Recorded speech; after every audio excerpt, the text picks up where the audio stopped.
بسم الله الرحمن الرحيم. ألف لام ميم.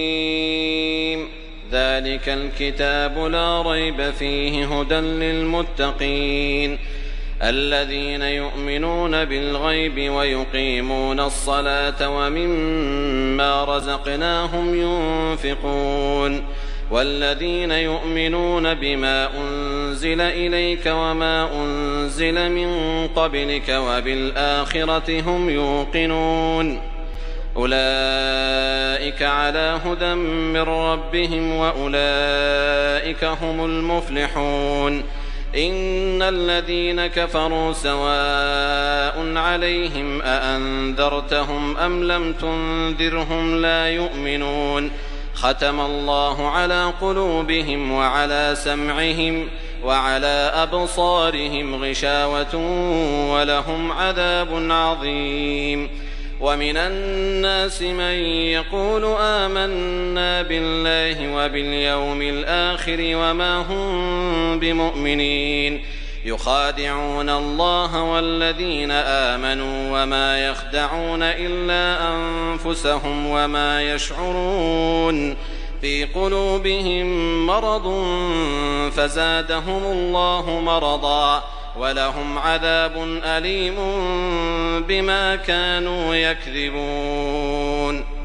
وإذا قيل لهم لا تفسدوا في الأرض قالوا إنما نحن مصلحون ألا إنهم هم المفسدون ولكن لا يشعرون وإذا قيل لهم آمنوا كما آمن الناس قالوا أنؤمن كما آمن السفهاء ألا إنهم هم السفهاء ولكن لا يعلمون وإذا لقوا الذين آمنوا قالوا آمنا وإذا خلوا إلى شياطينهم قالوا إنا معكم إنما نحن مستهزئون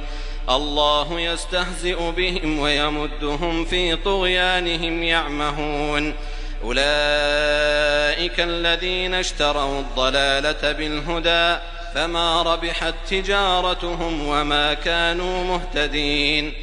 مثلهم كمثل الذي استوقد نارا فلما أضاءت ما حوله ذهب الله بنورهم وتركهم في ظلمات لا يبصرون صم بكم عمي فهم لا يرجعون أو كصيب من السماء فيه ظلمات ورعد وبرق يجعلون أصابعهم في آذانهم من الصواعق حذر الموت والله محيط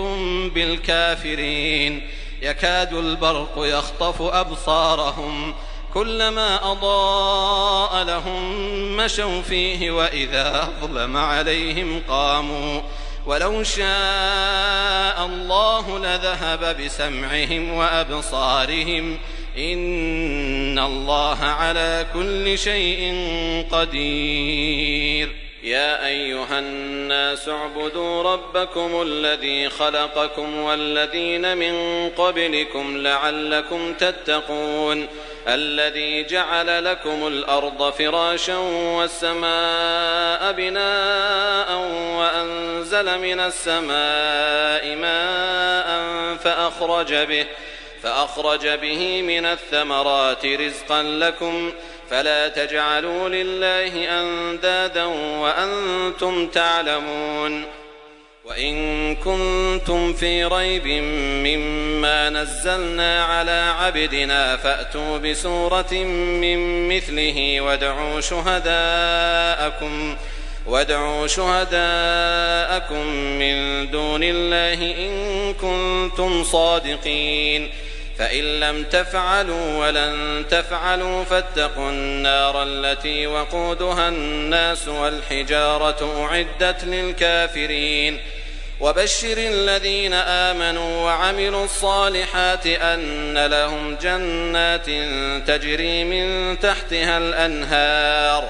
كلما رزقوا منها من ثمرة رزقا قالوا هذا الذي رزقنا من قبل وأتوا به متشابها ولهم فيها أزواج مطهرة وهم فيها خالدون إن الله لا يستحيي أن يضرب مثلا ما بعوضة فما فوقها فأما الذين آمنوا فيعلمون أنه الحق من ربهم وأما الذين كفروا فيقولون ماذا أراد الله بهذا مثلا يضل به كثيرا ويهدي به كثيرا وما يضل به إلا الفاسقين الذين ينقضون عهد الله من بعد ميثاقه ويقطعون ما أمر الله به أن يوصل ويفسدون في الأرض أولئك هم الخاسرون كيف تكفرون بالله وكنتم أمواتا فأحياكم ثم يميتكم ثم يحييكم ثم إليه ترجعون هو الذي خلق لكم ما في الأرض جميعا ثم استوى إلى السماء فسواهن 7 سماوات وهو بكل شيء عليم وإذ قال ربك للملائكة إني جاعل في الأرض خليفة قالوا أتجعل فيها من يفسد فيها ويسفك الدماء ونحن نسبح بحمدك ونقدس لك قال إني أعلم ما لا تعلمون وعلم آدم الأسماء كلها ثم عرضهم على الملائكة فقال أنبئوني بأسماء هؤلاء إن كنتم صادقين قالوا سبحانك لا علم لنا إلا ما علمتنا إنك أنت العليم الحكيم قال يا آدم أنبئهم بأسمائهم فلما أنبأهم بأسمائهم قال ألم أقل لكم إني أعلم غيب السماوات والأرض وأعلم ما تبدون وما كنتم تكتمون وإذ قلنا للملائكة اسجدوا لآدم فسجدوا إلا إبليس أبى واستكبر وكان من الكافرين وقلنا يا آدم اسكن أنت وزوجك الجنة وكلا منها رغدا حيث شئتما ولا تقربا هذه الشجرة فتكونا من الظالمين فأزلهما الشيطان عنها فأخرجهما مما كانا فيه وقلنا اهبطوا بعضكم لبعض عدو ولكم في الأرض مستقر ومتاع إلى حين فتلقى آدم من ربه كلمات فتاب عليه إنه هو التواب الرحيم قلنا اهبطوا منها جميعا فإما يأتينكم مني هدى فمن تبع هداي فلا خوف عليهم ولا هم يحزنون والذين كفروا وكذبوا بآياتنا أولئك أصحاب النار هم فيها خالدون يا بني إسرائيل اذكروا نعمتي التي أنعمت عليكم وأوفوا بعهدي أوف بعهدكم وإياي فارهبون وآمنوا بما أنزلت مصدقا لما معكم ولا تكونوا أول كافر به ولا تشتروا بآياتي ثمنا قليلا وإياي فاتقون ولا تلبسوا الحق بالباطل وتكتموا الحق وأنتم تعلمون وأقيموا الصلاة وآتوا الزكاة واركعوا مع الراكعين أتأمرون الناس بالبر وتنسون أنفسكم وأنتم تتلون الكتاب أفلا تعقلون واستعينوا بالصبر والصلاة وإنها لكبيرة إلا على الخاشعين الذين يظنون أنهم ملاقو ربهم وأنهم إليه راجعون يا بني إسرائيل اذكروا نعمتي التي أنعمت عليكم وأني فضلتكم على العالمين واتقوا يوما لا تجزي نفس عن نفس شيئا ولا يقبل منها شفاعة ولا يؤخذ منها عدل ولا هم ينصرون وإذ نجيناكم من آل فرعون يسومونكم سوء العذاب يذبحون أبناءكم ويستحيون نساءكم وفي ذلكم بلاء من ربكم عظيم وإذ فرقنا بكم البحر فأنجيناكم وأغرقنا آل فرعون وأنتم تنظرون وإذ واعدنا موسى 40 ليلة ثم اتخذتم العجل من بعده وأنتم ظالمون ثم عفونا عنكم من بعد ذلك لعلكم تشكرون وإذ آتينا موسى الكتاب والفرقان لعلكم تهتدون وإذ قال موسى لقومه يا قوم إنكم ظلمتم أنفسكم باتخاذكم العجل فتوبوا إلى بارئكم فاقتلوا أنفسكم ذلكم خير لكم عند بارئكم فتاب عليكم إنه هو التواب الرحيم وإذ قلتم يا موسى لن نؤمن لك حتى نرى الله جهرة فأخذتكم الصاعقة وأنتم تنظرون ثم بعثناكم من بعد موتكم لعلكم تشكرون وظللنا عليكم الغمام وأنزلنا عليكم المن والسلوى كلوا من طيبات ما رزقناكم وما ظلمونا ولكن كانوا أنفسهم يظلمون وإذ قلنا ادخلوا هذه القرية فكلوا منها حيث شئتم رغدا وادخلوا الباب سجدا وقولوا حطة نغفر لكم خطاياكم وسنزيد المحسنين فبدل الذين ظلموا قولا غير الذي قيل لهم فأنزلنا على الذين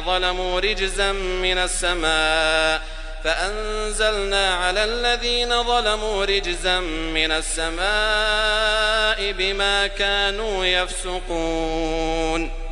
وإذ استسقى موسى لقومه فقلنا اضرب بعصاك الحجر فانفجرت منه 12 عينا قد علم كل أناس مشربهم كلوا واشربوا من رزق الله ولا تعثوا في الأرض مفسدين وإذ قلتم يا موسى لن نصبر على طعام واحد فادع لنا ربك يخرج لنا مما تنبت الأرض من بقلها وقثائها وفومها وعدسها وبصلها قال أتستبدلون الذي هو أدنى بالذي هو خير اهبطوا مصرا فإن لكم ما سألتم وضربت عليهم الذلة والمسكنة وباءوا بغضب من الله ذلك بأنهم كانوا يكفرون بآيات الله ويقتلون النبيين بغير الحق ذلك بما عصوا وكانوا يعتدون إن الذين آمنوا والذين هادوا والنصارى والصابئين من آمن بالله واليوم الآخر وعمل صالحا فلهم أجرهم عند ربهم ولا خوف عليهم ولا هم يحزنون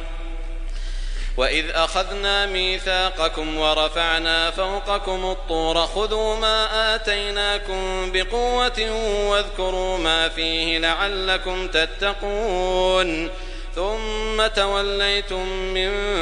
بعد ذلك فلولا فضل الله عليكم ورحمته لكنتم من الخاسرين ولقد علمتم الذين اعتدوا منكم في السبت فقلنا لهم كونوا قردة خاسئين فجعلناها نكالا لما بين يديها وما خلفها وموعظة للمتقين. وإذ قال موسى لقومه إن الله يأمركم أن تذبحوا بقرة قالوا أتتخذنا هزوا قال أعوذ بالله أن أكون من الجاهلين. قالوا ادع لنا ربك يبين لنا ما هي قال إنه يقول إنها بقرة لا فارض ولا بكر عوان بين ذلك فافعلوا ما تؤمرون. قالوا ادع لنا ربك يبين لنا ما لونها قال إنه يقول إنها بقرة صفراء فاقع لونها تسر الناظرين. قالوا ادع لنا ربك يبين لنا ما هي إن البقرة شابه علينا وإنا إن شاء الله لمهتدون. قال إنه يقول إنها بقرة لا ذلول تثير الأرض ولا تسقي الحرث مسلمة لا شية فيها. قالوا الآن جئت بالحق فذبحوها وما كادوا يفعلون. وإذ قتلتم نفسا فادارأتم فيها والله مخرج ما كنتم تكتمون. فقلنا اضربوه ببعضها كذلك يحيي الله الموتى ويريكم آياته لعلكم تعقلون. ثم قست قلوبكم من بعد ذلك فهي كالحجارة أو أشد قسوة وإن من الحجارة لما يتفجر منه الأنهار وإن منها لما يشقق فيخرج منه الماء وإن منها لما يهبط من خشية الله وما الله بغافل عما تعملون. أفتطمعون أن يؤمنوا لكم وقد كان فريق منهم يسمعون كلام الله ثم يحرفونه من بعد ما عقلوه وهم يعلمون. وإذا لقوا الذين آمنوا قالوا آمنا وإذا خلا بعضهم إلى بعض قالوا أتحدثونهم بما فتح الله عليكم ليحاجوكم به عند ربكم أفلا تعقلون. أولا يعلمون أن الله يعلم ما يسرون وما يعلنون. ومنهم أميون لا يعلمون الكتاب إلا أماني وإن هم إلا يظنون. فويل للذين يكتبون الكتاب بأيديهم ثم يقولون هذا من عند الله ليشتروا به ثمنا قليلا فويل لهم مما كتبت أيديهم وويل لهم مما يكسبون. وقالوا لن تمسنا النار إلا أياما معدودة قل أتخذتم عند الله عهدا فلن يخلف الله عهده أم تقولون على الله ما لا تعلمون. بلى من كسب سيئة وأحاطت به خطيئته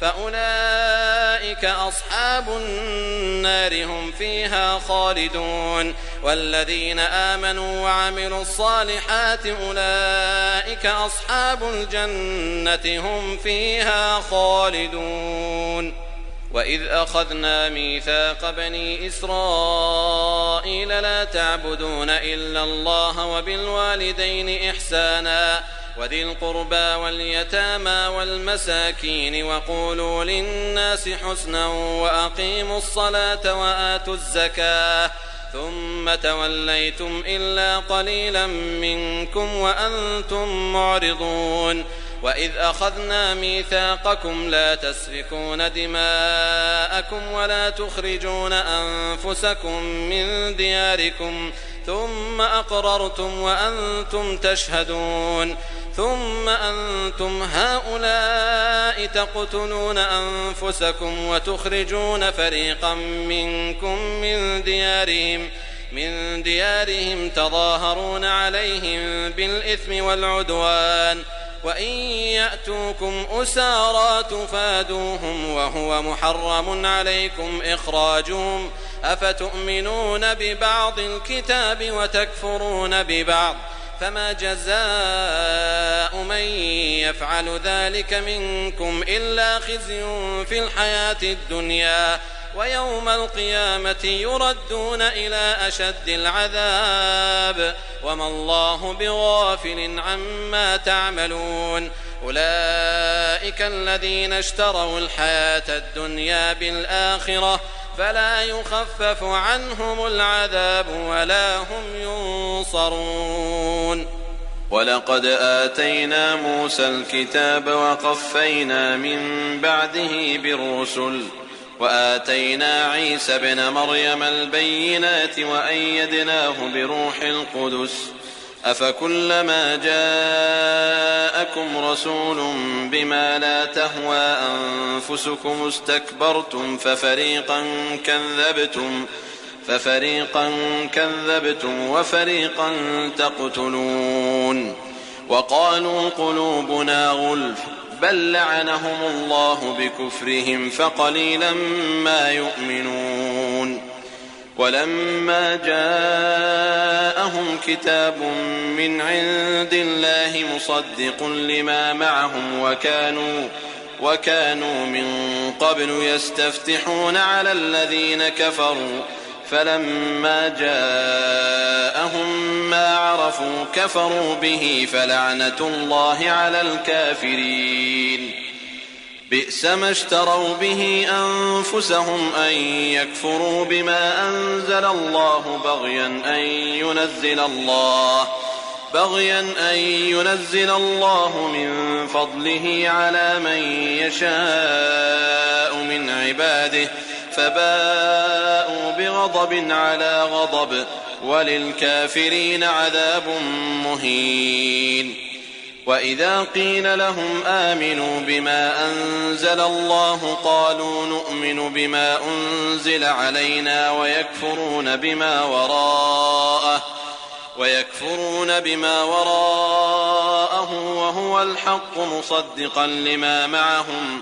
قل فلم تقتلون أنبياء الله من قبل إن كنتم مؤمنين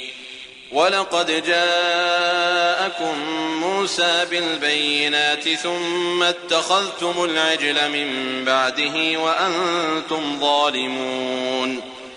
وإذ أخذنا ميثاقكم ورفعنا فوقكم الطور خذوا ما آتيناكم بقوة واسمعوا قالوا سمعنا وعصينا وأشربوا في قلوبهم العجل بكفرهم قل بئس ما يأمركم به إيمانكم إن كنتم مؤمنين قل إن كانت لكم الدار الآخرة عند الله خالصة من دون الناس فتمنوا الموت إن كنتم صادقين ولن يتمنوه أبدا بما قدمت أيديهم والله عليم بالظالمين ولتجدنهم أحرص الناس على حياة ومن الذين أشركوا يود أحدهم لو يعمر 1000 سنة وما هو بمزحزحه من العذاب أن يعمر والله بصير بما يعملون قل من كان عدوا لجبريل فإنه نزله على قلبك بإذن الله مصدقا لما بين يديه وهدى وبشرى للمؤمنين من كان عدوا لله وملائكته ورسله وجبريل وميكال فإن الله عدو للكافرين ولقد أنزلنا إليك آيات بينات وما يكفر بها إلا الفاسقون أوكلما عاهدوا عهدا نبذه فريق منهم بل أكثرهم لا يؤمنون ولما جاءهم رسول من عند الله مصدق لما معهم نبذ فريق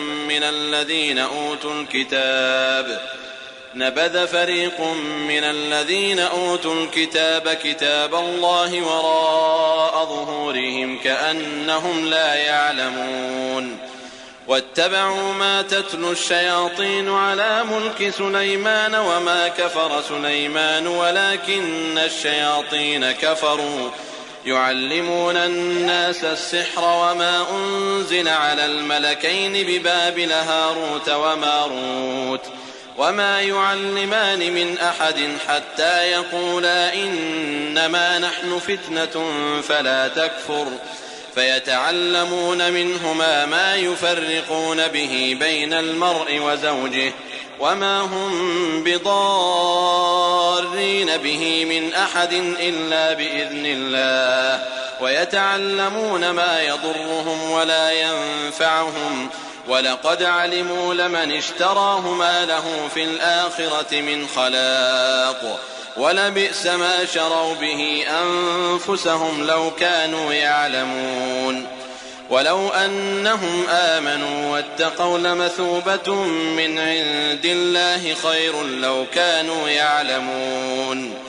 يا أيها الذين آمنوا لا تقولوا راعنا وقولوا انظرنا واسمعوا وللكافرين عذاب أليم ما يود الذين كفروا من أهل الكتاب ولا المشركين أن ينزل عليكم من خير من ربكم والله يختص برحمته من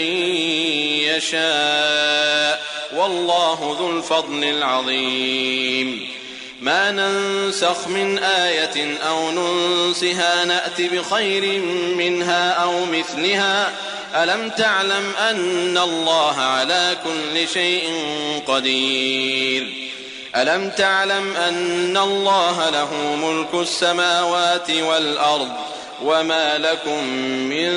دون الله من ولي ولا نصير أم تريدون أن تسألوا رسولكم كما سئل موسى من قبل ومن يتبدل الكفر بالإيمان فقد ضل سواء السبيل ود كثير من أهل الكتاب لو يردونكم من بعد إيمانكم كفارا حسدا من عند أنفسهم من بعد ما تبين لهم الحق فاعفوا واصفحوا حتى يأتي الله بأمره إن الله على كل شيء قدير وأقيموا الصلاة وآتوا الزكاة وما تقدموا لأنفسكم من خير تجدوه عند الله إن الله بما تعملون بصير وقالوا لن يدخل الجنة إلا من كان هودا أو نصارى تلك أمانيهم قل هاتوا برهانكم إن كنتم صادقين بلى من أسلم وجهه لله وهو محسن فله أجره عند ربه ولا خوف عليهم ولا هم يحزنون وقالت اليهود ليست النصارى على شيء وقالت النصارى ليست اليهود على شيء وهم يتلون الكتاب كذلك قال الذين لا يعلمون مثل قولهم فالله يحكم بينهم يوم القيامة فيما كانوا فيه يختلفون ومن أظلم ممن منع مساجد الله أن يذكر فيها اسمه وسعى في خرابها أولئك ما كان لهم أن يدخلوها إلا خائفين لهم في الدنيا خزي ولهم في الآخرة عذاب عظيم ولله المشرق والمغرب فأينما تولوا فثم وجه الله إن الله واسع عليم وقالوا اتخذ الله ولدا سبحانه بل له ما في السماوات والأرض كل له قانتون بديع السماوات والأرض وإذا قضى أمرا فإنما يقول له كن فيكون وقال الذين لا يعلمون لولا يكلمنا الله أو تأتينا آية كذلك قال الذين من قبلهم مثل قولهم تشابهت قلوبهم قد بينا الآيات لقوم يوقنون إنا أرسلناك بالحق بشيرا ونذيرا ولا تسأل عن أصحاب الجحيم ولن ترضى عنك اليهود ولا النصارى حتى تتبع ملتهم قل إن هدى الله هو الهدى ولئن اتبعت أهواءهم بعد الذي جاءك من العلم ما لك من الله من ولي ولا نصير الذين آتيناهم الكتاب يتلونه حق تلاوته أولئك يؤمنون به ومن يكفر به فأولئك هم الخاسرون يا بني إسرائيل اذكروا نعمتي التي أنعمت عليكم وأني فضلتكم على العالمين واتقوا يوما لا تجزي نفس عن نفس شيئا ولا يقبل منها عدل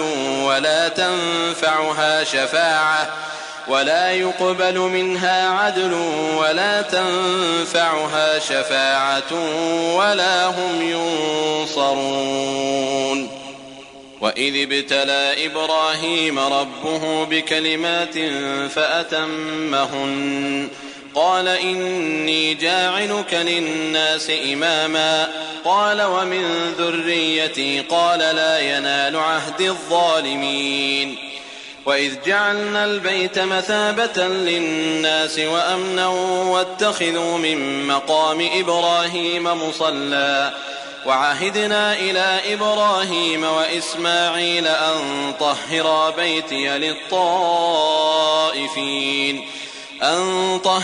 بيتي للطائفين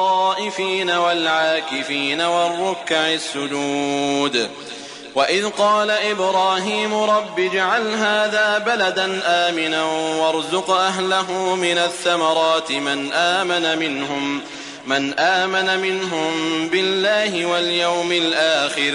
قال ومن كفر فأمتعه قليلا ثم أضطره إلى عذاب النار وبئس المصير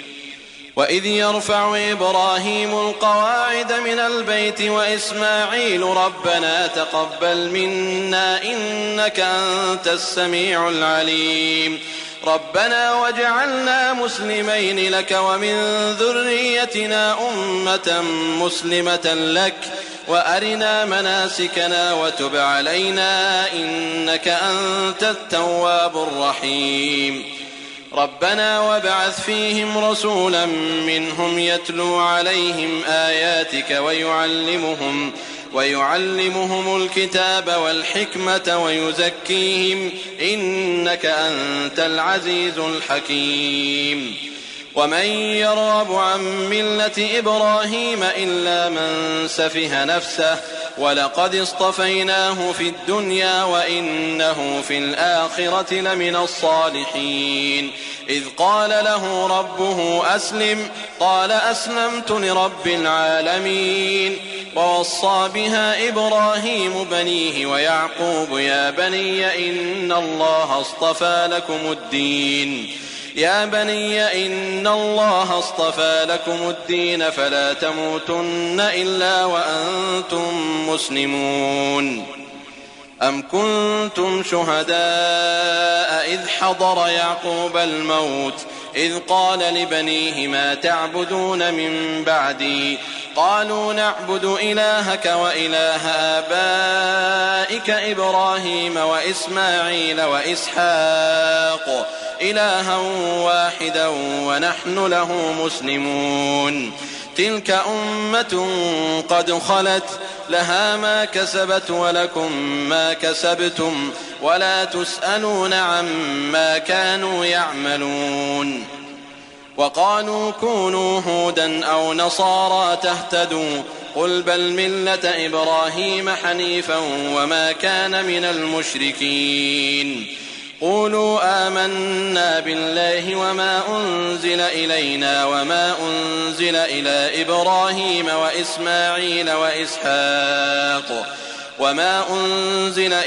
إبراهيم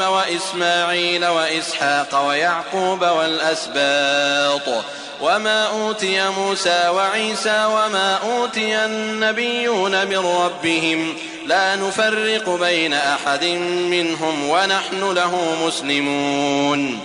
فإن آمنوا بمثل ما آمنتم به فقد اهتدوا وإن تولوا فإنما هم في شقاق فسيكفيكهم الله وهو السميع العليم. صبغة الله ومن أحسن من الله صبغة ونحن له عابدون.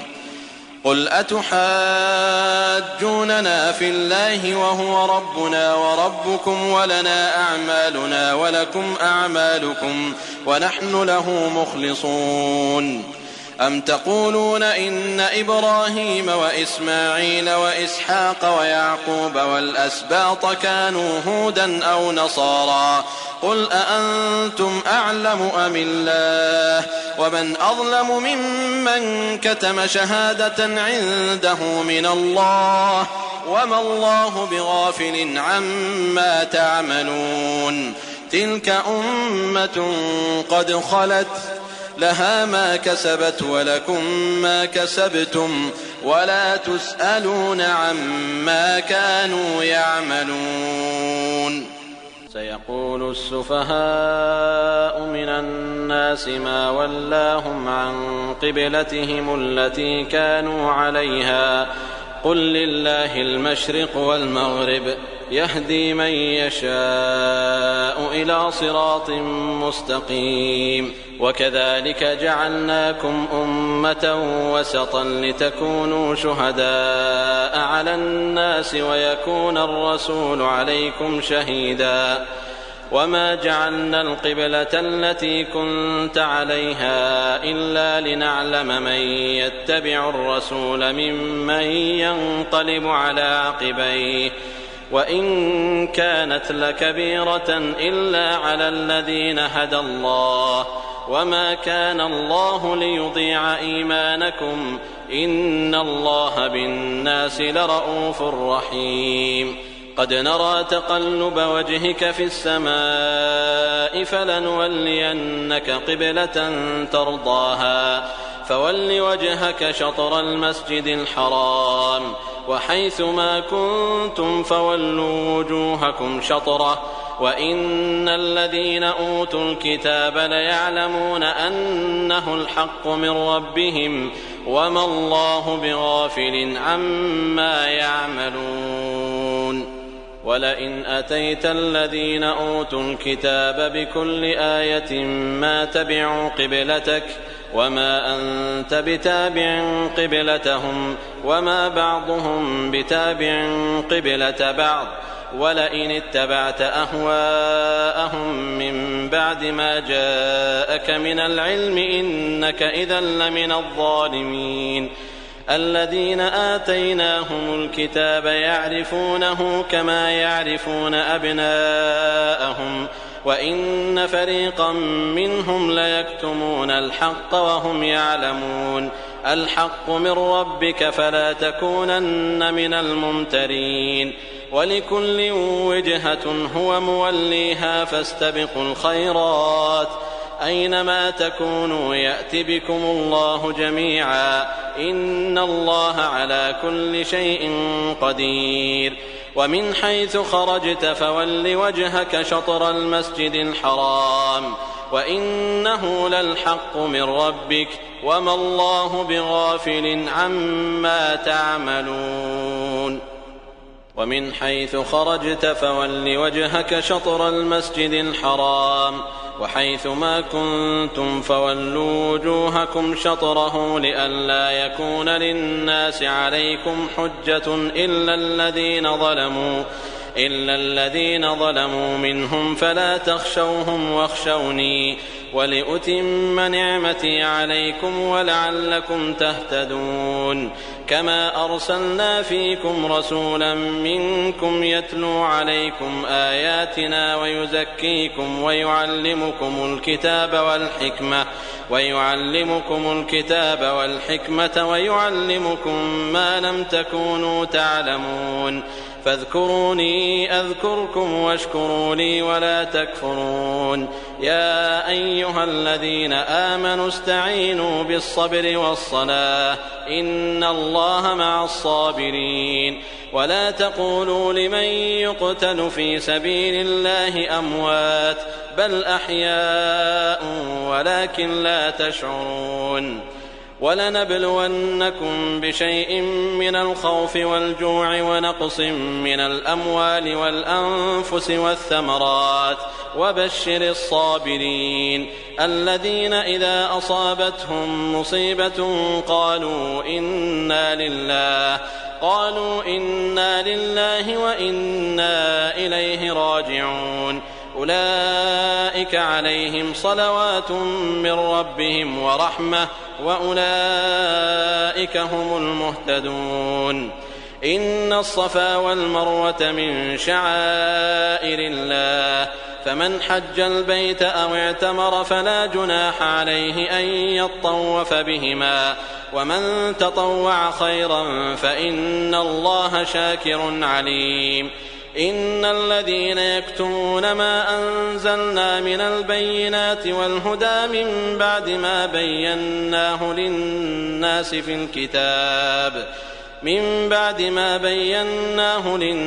في الكتاب أولئك يلعنهم الله ويلعنهم اللاعنون إلا الذين تابوا وأصلحوا وبينوا فأولئك أتوب عليهم وأنا التواب الرحيم إن الذين كفروا وماتوا وهم كفار أولئك عليهم لعنة الله والملائكة والناس أجمعين خالدين فيها لا يخفف عنهم العذاب ولا هم ينظرون وإلهكم إله واحد لا إله إلا هو الرحمن الرحيم إن في خلق السماوات والأرض واختلاف الليل والنهار والفلك التي تجري في البحر بما ينفع الناس وما أنزل الله من السماء من ماء فأحيا به الأرض بعد موتها وبث فيها من كل دابة وتصريف الرياح والسحاب المسخر بين السماء والأرض لآيات لقوم يعقلون ومن الناس من يتخذ من دون الله أندادا يحبونهم كحب الله والذين آمنوا أشد حبا لله ولو يرى الذين ظلموا إذ يرون العذاب أن القوة لله جميعا وأن الله شديد العذاب إذ تبرأ الذين اتبعوا من الذين اتبعوا ورأوا العذاب وتقطعت بهم الأسباب وقال الذين اتبعوا لو أن لنا كرة فنتبرأ منهم كما تبرأوا منا كذلك يريهم الله أعمالهم حسرات عليهم وما هم بخارجين من النار يا أيها الناس كلوا مما في الأرض حلالا طيبا ولا تتبعوا خطوات الشيطان إنه لكم عدو مبين إنما يأمركم بالسوء والفحشاء وأن تقولوا على الله ما لا تعلمون وإذا قيل لهم اتبعوا ما أنزل الله قالوا بل نتبع ما ألفينا عليه آباءنا أولو كان آباؤهم لا يعقلون شيئا ولا يهتدون ومثل الذين كفروا كمثل الذي ينعق بما لا يسمع إلا دعاء ونداء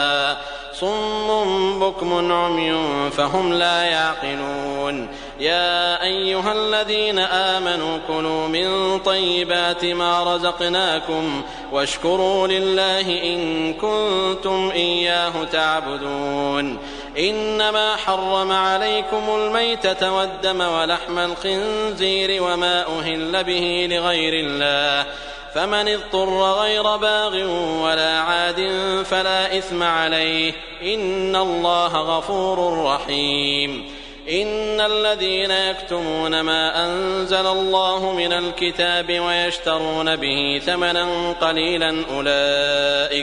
أولئك ما يأكلون في بطونهم إلا النار ولا يكلمهم الله يوم القيامة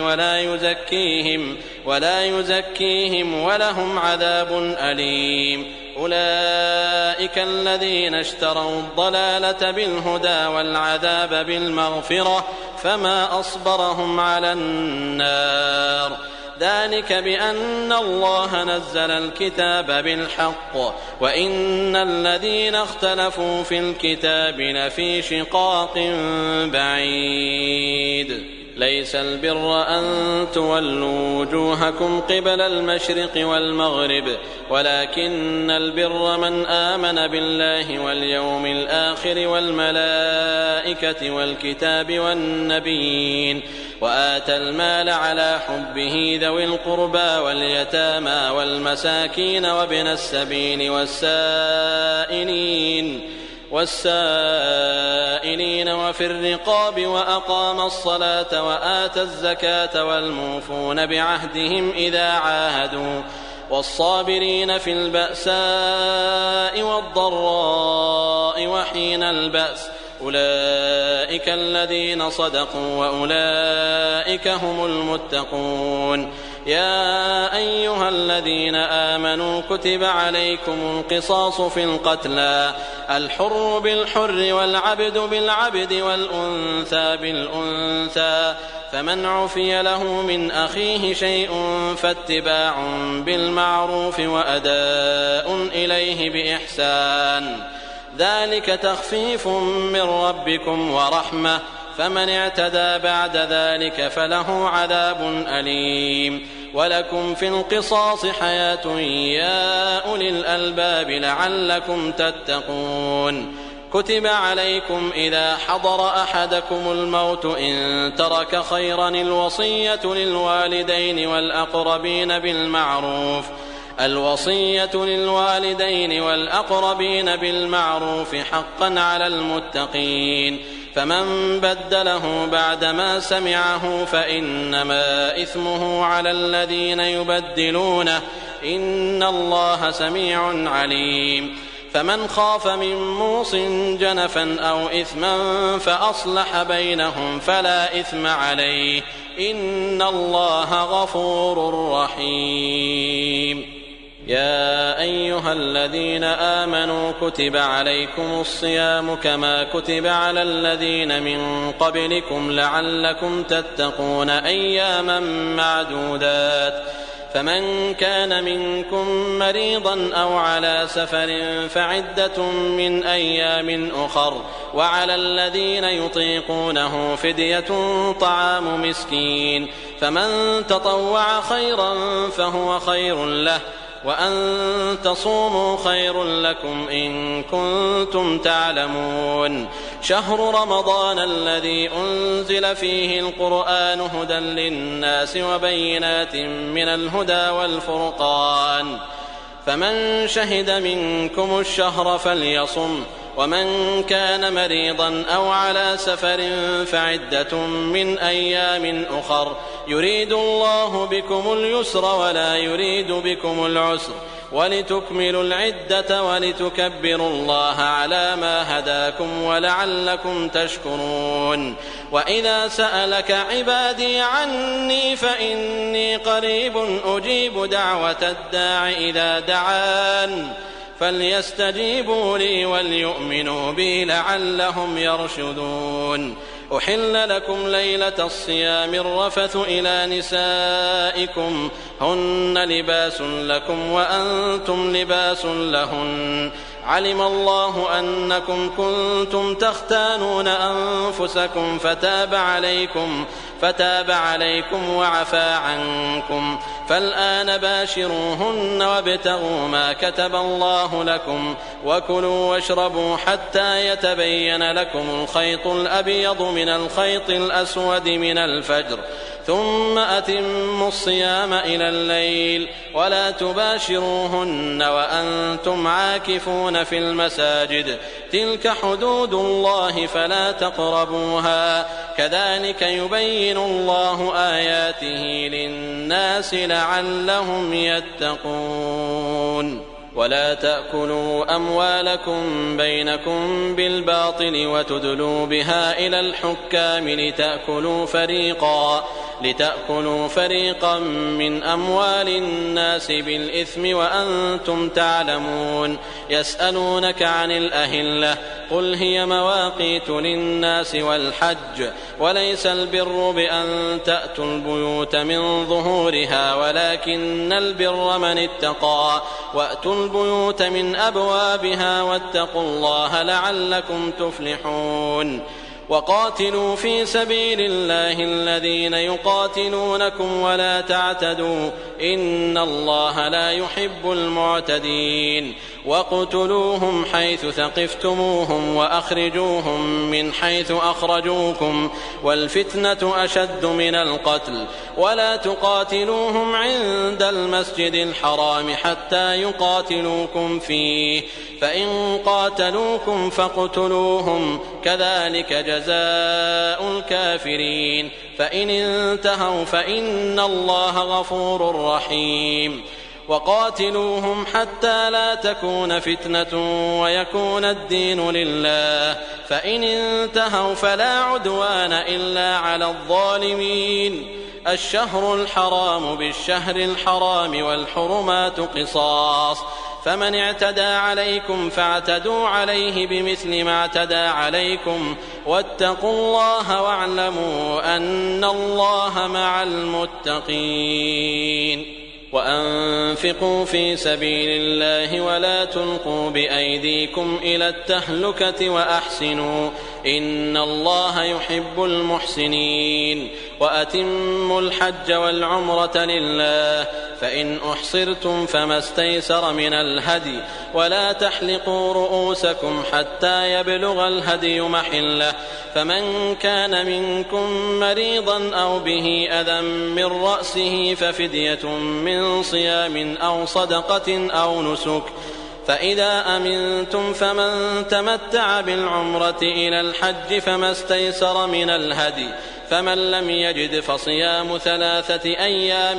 في الحج و7 إذا رجعتم، تلك 10 كاملة، ذلك لمن لم يكن أهله حاضر المسجد الحرام. واتقوا الله واعلموا أن الله شديد العقاب.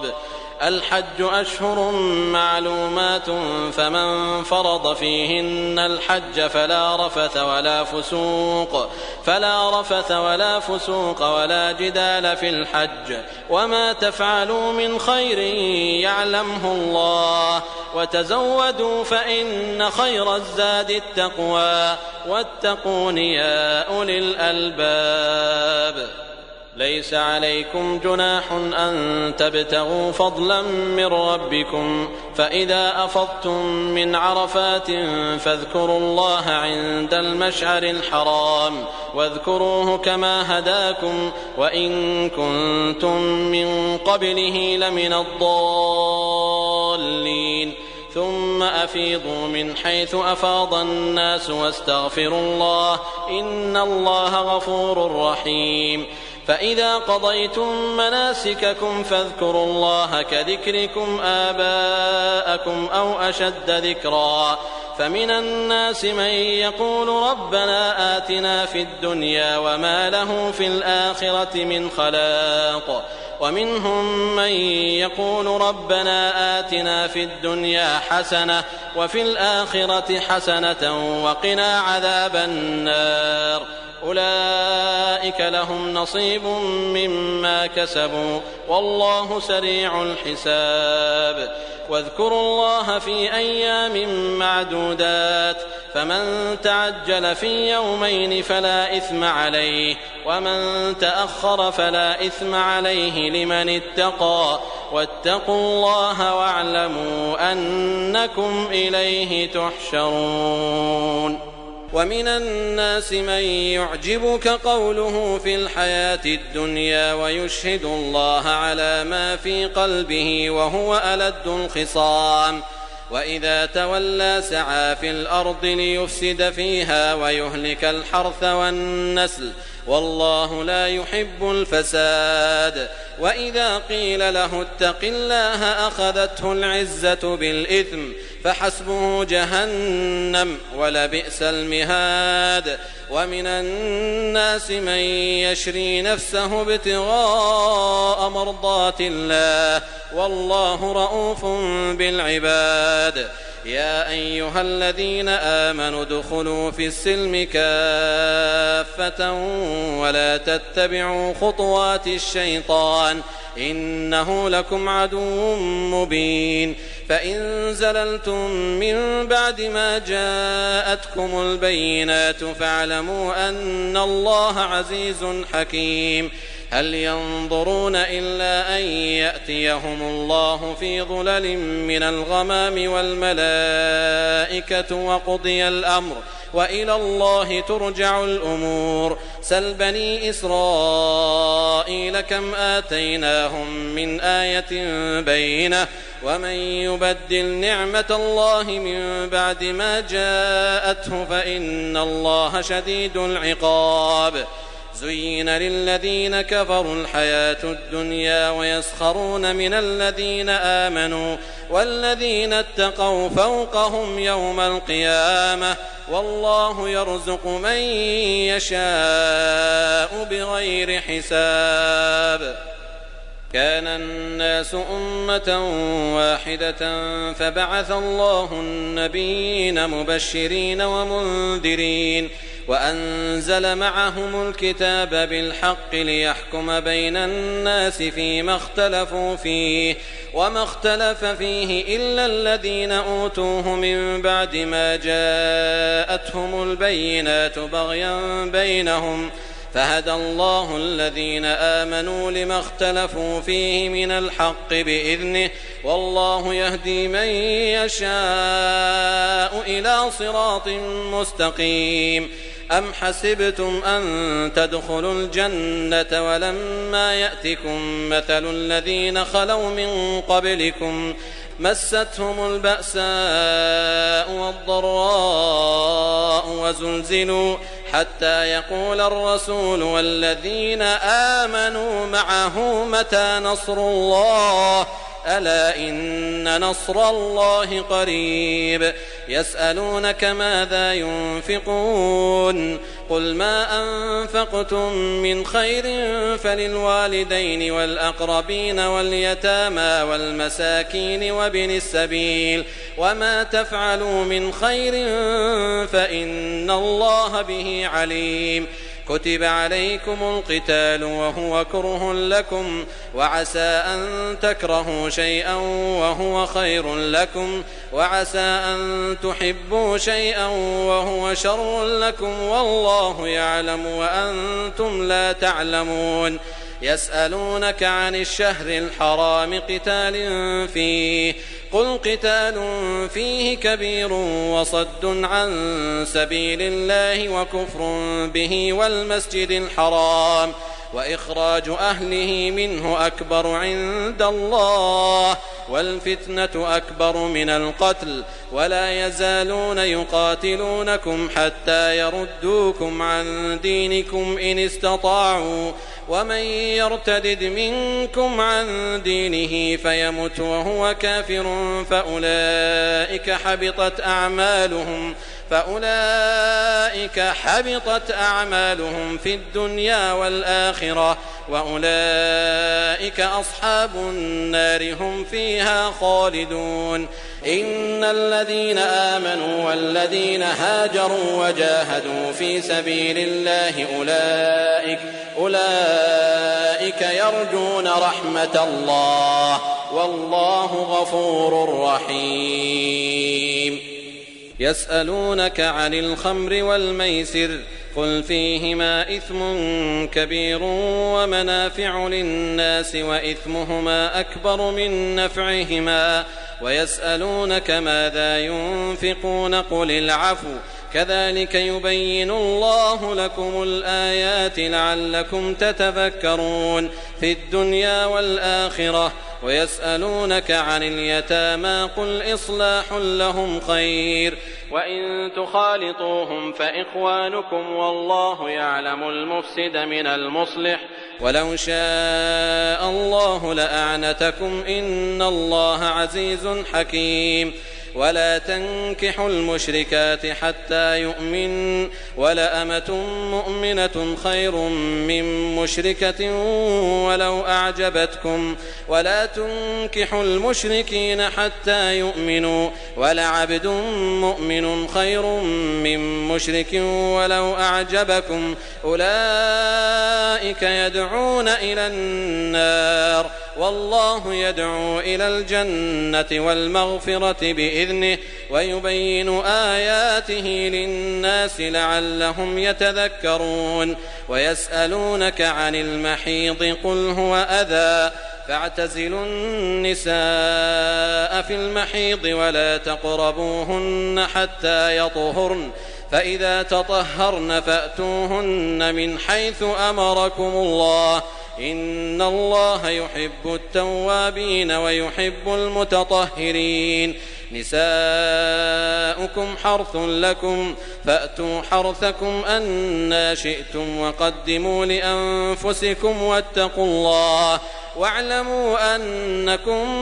ملاقوه وبشر المؤمنين. ولا تجعلوا الله عرضة لأيمانكم أن تبروا وتتقوا وتصلحوا بين الناس والله سميع عليم. لا يؤاخذكم الله باللغو في أيمانكم ولكن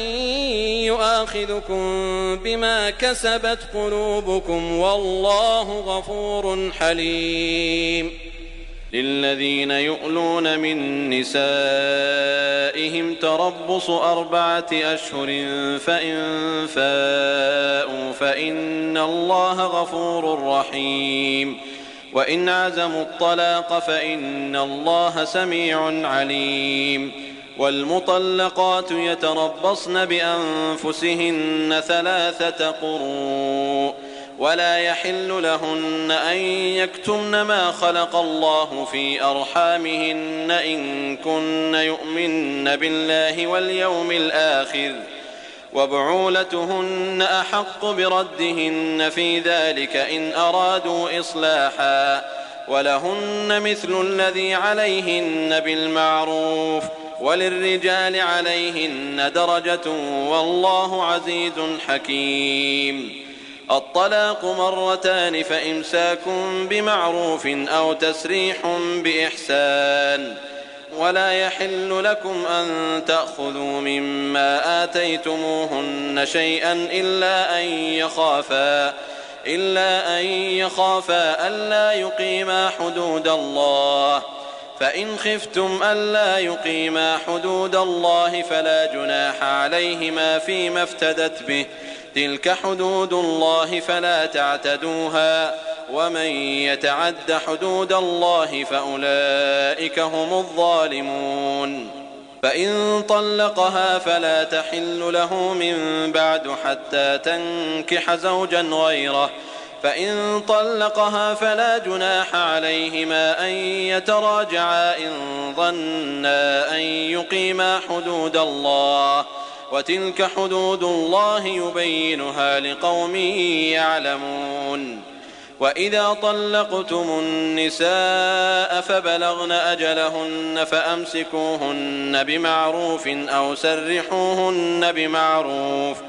ولا تمسكوهن ضرارا لتعتدوا ومن يفعل ذلك فقد ظلم نفسه. ولا تتخذوا آيات الله هزوا واذكروا نعمة الله عليكم وما أنزل عليكم من الكتاب والحكمة يعظكم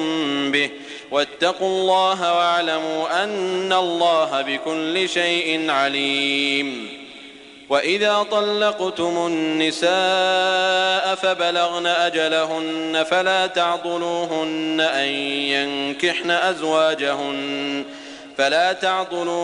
أن ينكحن أزواجهن إذا تراضوا بينهم بالمعروف،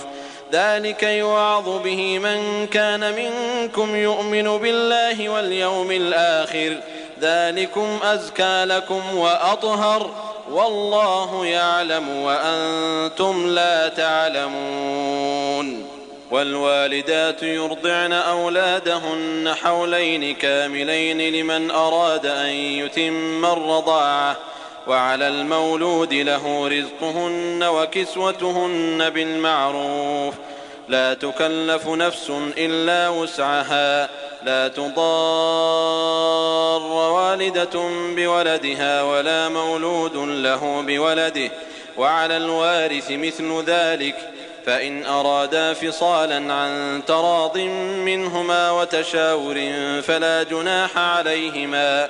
وإن أردتم أن تسترضعوا أولادكم فلا جناح عليكم إذا سلمتم ما آتيتم بالمعروف، واتقوا الله واعلموا أن الله بما تعملون بصير. والذين يتوفون منكم ويذرون أزواجا يتربصن بأنفسهن 4 أشهر و10، فإذا بلغن أجلهن فلا جناح عليكم فيما فعلن في أنفسهن بالمعروف، والله بما تعملون خبير.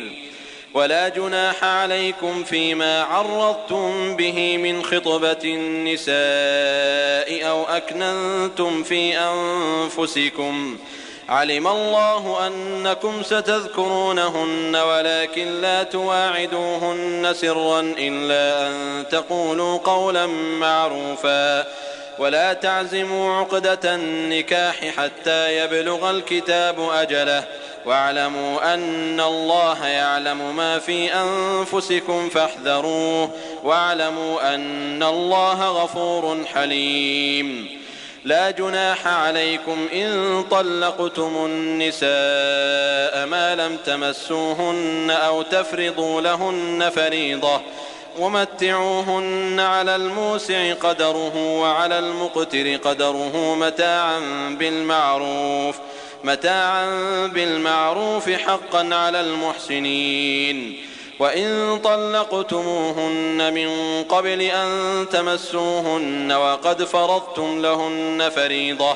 فنصف ما فرضتم إلا أن يعفون أو يعفو الذي بيده عقدة النكاح،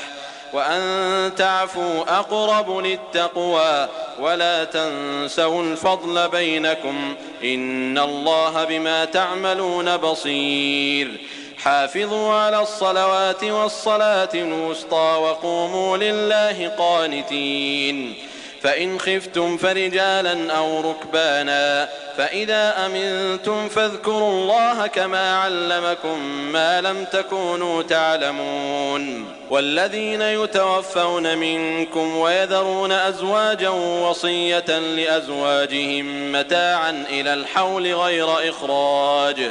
فإن خرجن فلا جناح عليكم فيما فعلن في أنفسهن من معروف، والله عزيز حكيم. وللمطلقات متاع بالمعروف حقا على المتقين، كذلك يبين الله لكم آياته لعلكم تعقلون.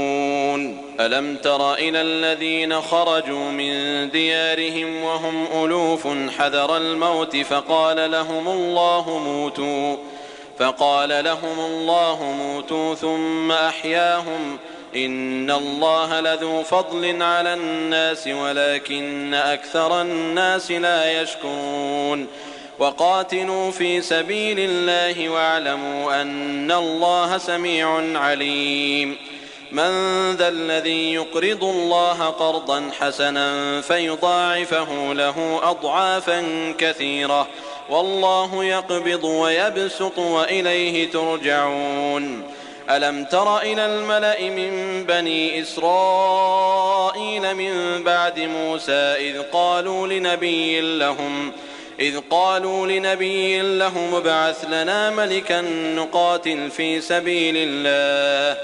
قال هل عسيتم إن كتب عليكم القتال ألا تقاتلوا قالوا وما لنا ألا نقاتل في سبيل الله وقد أخرجنا من ديارنا وأبنائنا فلما كتب عليهم القتال تولوا إلا قليلا منهم والله عليم بالظالمين.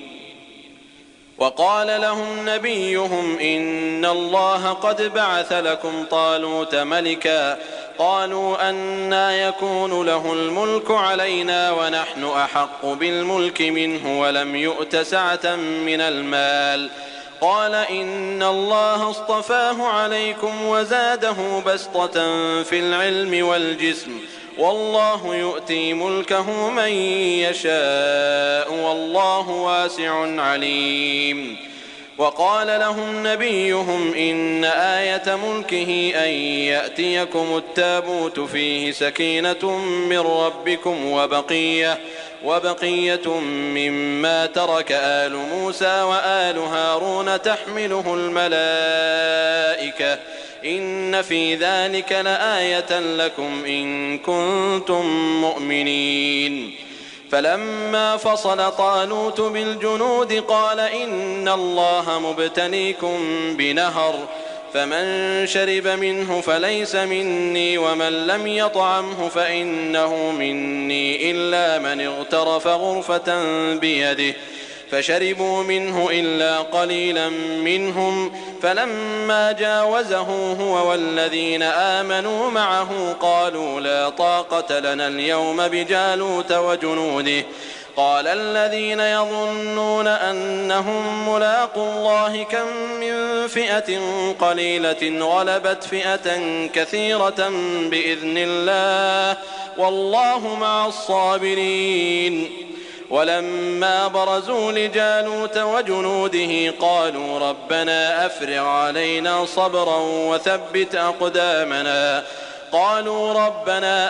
علينا صبرا وثبت أقدامنا وانصرنا على القوم الكافرين. فهزموهم بإذن الله وقتل داود جالوت وآتاه الله الملك والحكمة وعلمه مما يشاء ولولا دفع الله الناس بعضهم ببعض لفسدت الأرض ولكن الله ذو فضل على العالمين. تلك آيات الله نتلوها عليك بالحق وإنك لمن المرسلين. تلك الرسل فضلنا بعضهم على بعض منهم من كلم الله ورفع بعضهم درجات وآتينا عيسى ابن مريم البينات وأيدناه بروح القدس ولو شاء الله ما اقتتل الذين من بعدهم من بعد ما جاءتهم البينات ولكن اختلفوا فمنهم من آمن ومنهم من كفر ولو شاء الله ما اقتتلوا ولكن الله يفعل ما يريد. يا أيها الذين آمنوا أنفقوا مما رزقناكم من قبل أن يأتي يوم لا بيع فيه ولا خلة ولا شفاعة والكافرون هم الظالمون. الله لا إله إلا هو الحي القيوم لا تأخذه سنة ولا نوم له ما في السماوات وما في الأرض من ذا الذي يشفع عنده إلا بإذنه يعلم ما بين أيديهم وما خلفهم ولا يحيطون بشيء من علمه إلا بما شاء وسع كرسيه السماوات والأرض ولا يؤوده حفظهما وهو العلي العظيم. لا إكراه في الدين قد تبين الرشد من الغي فمن يكفر بالطاغوت ويؤمن بالله فقد استمسك بالعروة الوثقى لا انفصام لها والله سميع عليم. الله ولي الذين آمنوا يخرجهم من الظلمات إلى النور والذين كفروا أولياؤهم الطاغوت يخرجونهم من النور إلى الظلمات أولئك أصحاب النار هم فيها خالدون. ألم تر إلى الذي حاج إبراهيم في ربه أن آتاه الله الملك إذ قال إبراهيم ربي الذي يحيي ويميت قال أنا أحيي وأميت قال إبراهيم فإن الله يأتي بالشمس من المشرق فأت بها من المغرب فبهت الذي كفر والله لا يهدي القوم الظالمين. أو كالذي مر على قرية وهي خاوية على عروشها قال أنى يحيي هذه الله بعد موتها فأماته الله 100 عام ثم بعثه قال كم لبثت قال لبثت يوما أو بعض يوم قال بل لبثت 100 عام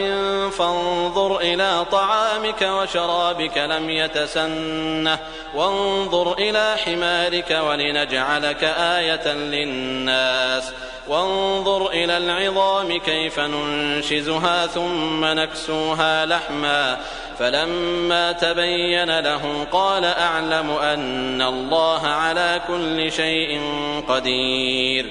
وإذ قال إبراهيم رب أرني كيف تحيي الموتى قال أولم تؤمن قال بلى ولكن ليطمئن قلبي قال فخذ 4 من الطير فصرهن إليك ثم اجعل على كل جبل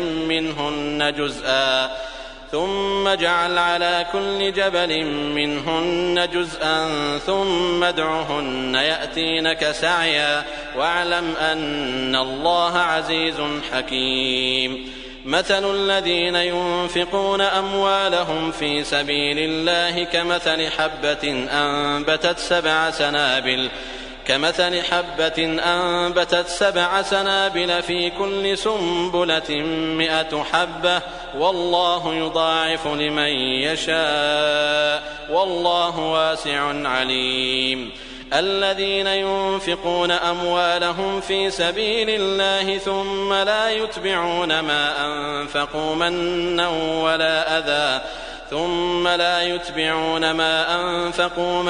ولا أذى لهم أجرهم عند ربهم ولا خوف عليهم ولا هم يحزنون. قول معروف ومغفرة خير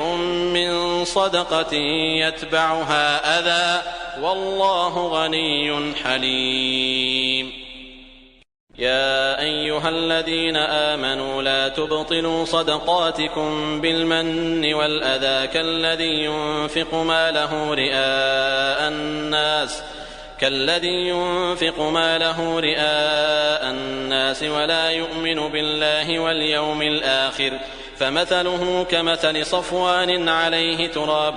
فأصابه وابل فتركه صلدا لا يقدرون على شيء مما كسبوا والله لا يهدي القوم الكافرين. ومثل الذين ينفقون أموالهم ابتغاء مرضات الله وتثبيتا من أنفسهم كمثل جنة بربوة أصابها وابل فآتت أكلها ضعفين فإن لم يصبها وابل فطل والله بما تعملون بصير. أيود أحدكم أن تكون له جنة من نخيل وأعناب تجري من تحتها الأنهار له فيها من كل الثمرات وأصابه الكبر وله ذرية ضعفاء فأصابها إعصار فيه نار فاحترقت كذلك يبين الله لكم الآيات لعلكم تتفكرون يا أيها الذين آمنوا أنفقوا من طيبات ما كسبتم ومما أخرجنا لكم من الأرض ولا تيمموا الخبيث منه تنفقون ولستم بآخذيه إلا أن تغمضوا فيه واعلموا أن الله غني حميد الشيطان يعدكم الفقر ويأمركم بالفحشاء والله يعدكم مغفرة منه وفضلا والله واسع عليم يؤتي الحكمة من يشاء ومن يؤت الحكمة فقد أوتي خيرا كثيرا وما يذكر إلا أولو الألباب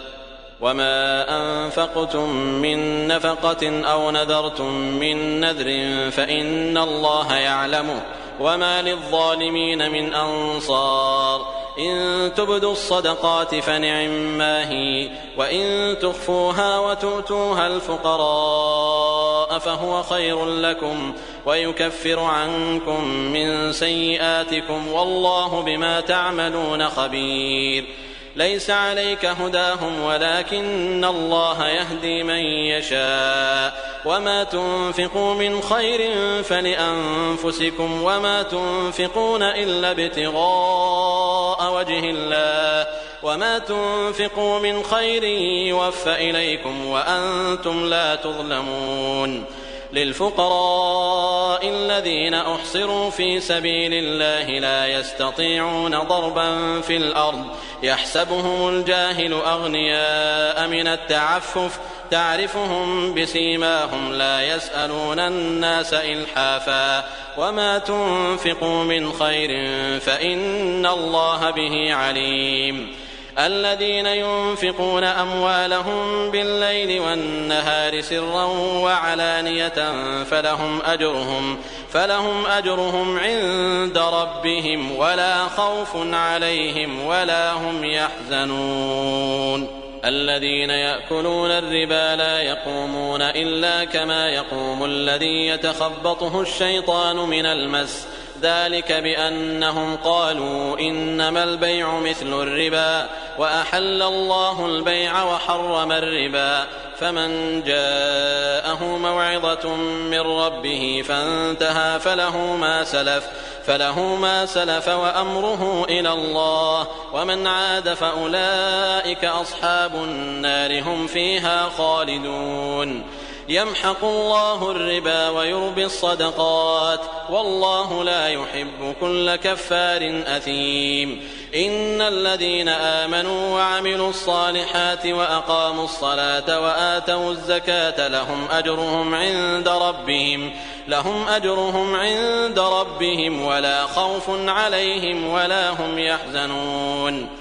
يا أيها الذين آمنوا اتقوا الله وذروا ما بقي من الربا إن كنتم مؤمنين فإن لم تفعلوا فأذنوا بحرب من الله ورسوله وإن تبتم فلكم رؤوس أموالكم لا تظلمون ولا تظلمون وإن كان ذو عسرة فنظرة إلى ميسرة وأن تصدقوا خير لكم إن كنتم تعلمون واتقوا يوما ترجعون فيه إلى الله ثم توفى كل نفس ما كسبت وهم لا يظلمون يا أيها الذين آمنوا إذا تداينتم بدين إلى أجل مسمى فاكتبوه وليكتب بينكم كاتب بالعدل ولا يأب كاتب أن يكتب كما علمه الله فليكتب وليملل الذي عليه الحق وليتق الله ربه ولا يبخس منه شيئا فإن كان الذي عليه الحق سفيها أو ضعيفا أو لا يستطيع أن يمل هو فليملل وليه بالعدل واستشهدوا شهيدين من رجالكم فإن لم يكونا رجلين فرجل وامرأتان ممن ترضون من الشهداء أن تضل إحداهما فتذكر إحداهما الأخرى ولا يأبى الشهداء إذا ما دعوا ولا تسأموا أن تكتبوه صغيرا أو كبيرا إلى أجله ذلكم أقسط عند الله وأقوم للشهادة وأدنى ألا ترتابوا إلا أن تكون تجارة حاضرة تديرونها بينكم فليس عليكم جناح ألا تكتبوها وأشهدوا إذا تبايعتم ولا يضار كاتب ولا شهيد وإن تفعلوا فإنه فسوق بكم واتقوا الله ويعلمكم الله والله بكل شيء عليم. وإن كنتم على سفر ولم تجدوا كاتبا فرهان مقبوضة فإن أمن بعضكم بعضا فليؤد الذي اؤتمن أمانته وليتق الله ربه ولا تكتموا الشهادة ومن يكتمها فإنه آثم قلبه والله بما تعملون عليم. لله ما في السماوات وما في الأرض وإن تبدوا ما في أنفسكم أو تخفوه يحاسبكم به الله فيغفر لمن يشاء ويعذب من يشاء والله على كل شيء قدير. آمن الرسول بما أنزل إليه من ربه والمؤمنون كل آمن بالله وملائكته وكتبه ورسله لا نفرق بين أحد من رسله وقالوا سمعنا وأطعنا غفرانك ربنا وإليك المصير. لا يكلف الله نفسا إلا وسعها لها ما كسبت وعليها ما اكتسبت ربنا لا تؤاخذنا إن نسينا أو أخطأنا ربنا ولا تحمل علينا إصرا كما حملته على الذين من قبلنا ربنا ولا تحملنا ما لا طاقة لنا به واعف عنا واغفر لنا وارحمنا أنت مولانا فانصرنا على القوم الكافرين.